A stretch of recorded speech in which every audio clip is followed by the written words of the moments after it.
Delay, deny, wait for them to die. The Irish government mantra, it would seem. How many times have we seen this with potential redress schemes over the years? The dragging the feet, the denying of liability, and occasionally some compensation. We've seen it, and indeed are seeing it, with the mother and baby homes. We've seen it with institutional abuse. We've seen it with the more recent cervical check scandal. And they are just some of the headline acts. But now we have a new one. The nursing home payment scandal.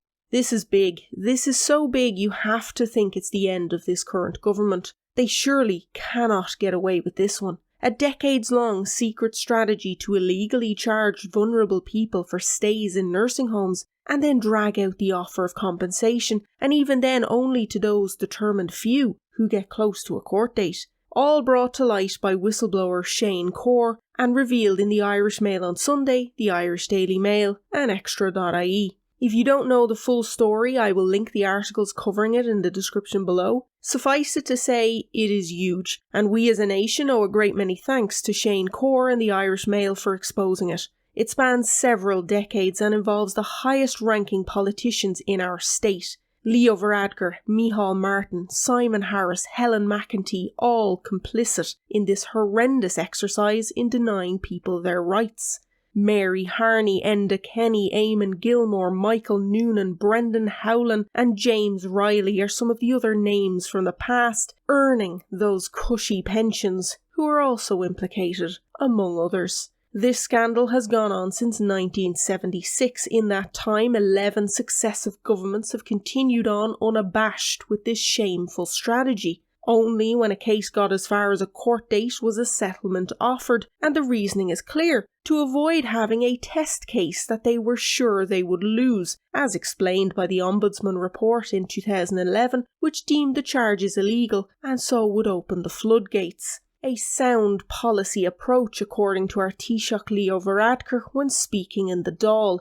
A sickening dereliction of duty, if you ask me. Here we have successive governments all colluding to deny the most vulnerable in our society their rights and their money. This illegal overcharging has caused untold hardship to a great many families, and yet our successive governments have decided they'd rather increase that suffering by avoiding their liability and dragging these families through lengthy legal battles just to get a fraction of what is owed to them, a fraction of what was stolen from them by the state. And even then, it's not all families, as many were left in such a financial hole that they could not afford to pursue justice. Could not afford justice. How unbelievably sickening is that thought in a supposed first world country? Now, this is an evolving story, so there may well be more twists and turns between me recording this episode and releasing it, so I may well come back to this story in the future as events unfold. As for right now, well, in the days since the story broke, we've had the usual viral amnesia that permeates our political class. I don't recall, and before my time, just some of the excuses being trotted out. It never ceases to amaze me just how many of our politicians have such astonishingly bad memories, yet never seem to forget to file for their expenses. We've also had the news that the state has denied up to 12,000 people in nursing homes their disability maintenance payments, and are following the all too familiar strategy to weasel their way out of liability and compensation. It just keeps getting worse, doesn't it? We've had spokespeople working hard to distance their charges from the allegations, so many ministers not aware you'd wonder how they ever functioned as a TD at all. The documents released in the Daily Mail are clear in who they relate to, yet those same names cannot recall those memos. This is utterly unacceptable. There can be no hand-waving away of this enormous scandal. Every single politician referred to in the Daily Mail needs to be under the spotlight here. They have questions to answer, and a shrug of the shoulders and an "I don't remember" just won't cut it.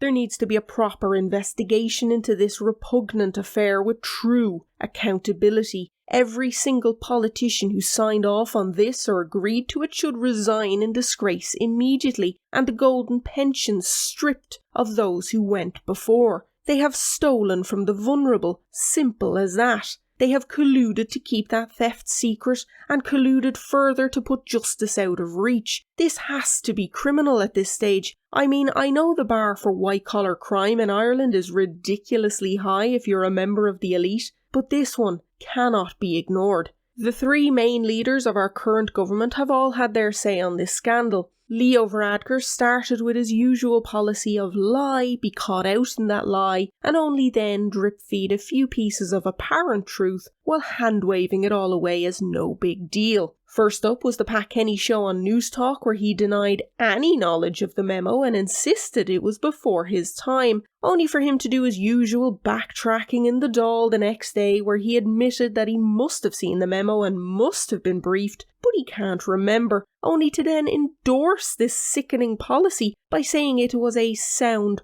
policy approach and was necessary to protect budgets, and that he would have gone along with it all anyway. As if that wasn't enough, the following day in the Dáil, he decides to throw former Fine Gael Health Minister James Riley under the bus that was squarely coming for himself by saying the 2016 memo that mentioned the minister was actually about Riley and not himself, even though Leo was Health Minister in 2016.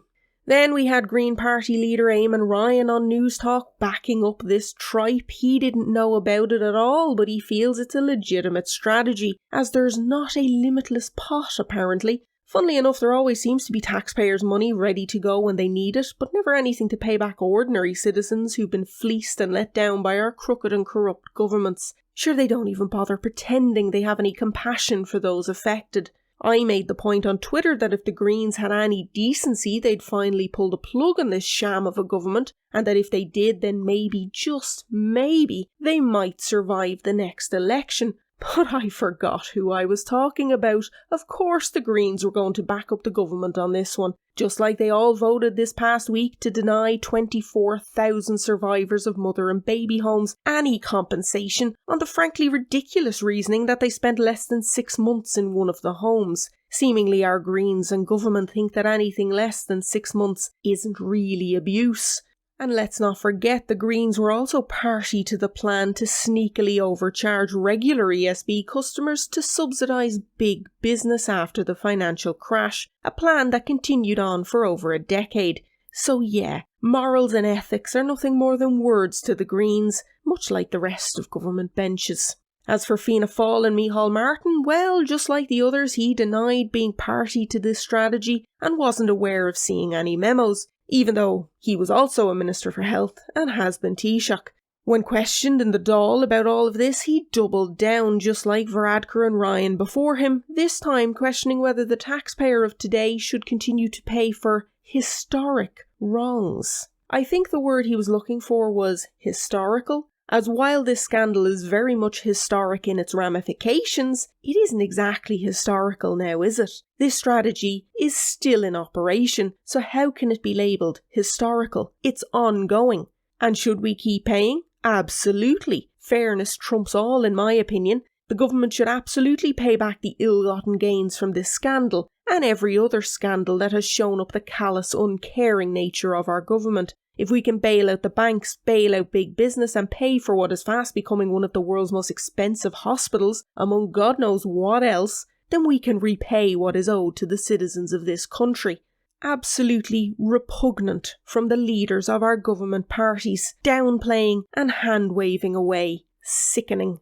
Now is the time for backbench politicians to stand up and be counted. Now is the time for those members of government who are not privy to this secret plan to deny vulnerable people and their families the money they are entitled to do the right thing. Stop backing this disgusting strategy and show the electorate that you actually care about them. Do the right thing for once. Be on the right side of history for once. Stand up and say that this is not acceptable, because as long as you remain silent, you are tacitly endorsing this sickening theft from vulnerable people. Justice should be for all.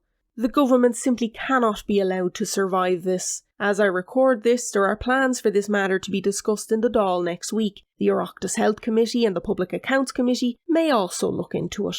It should not end there. There should be resignations, real resignations, with pensions stripped, as none of the people involved in this were acting in the best interests of the people. They have failed in their job as a public representative. We need an election now. If they manage to survive this somehow, then I really don't know what to say, other than that politics and democracy has failed here in Ireland. Thanks for joining me today. As I said, this is an evolving story, so I may well revisit it in the future. If you liked what you heard, please consider liking and subscribing to the channel for more from me. Don't forget to hit that bell icon to be notified of new videos. You can also follow me on Twitter for my instant reactions to the news of the day. Until next time, slán go fóill.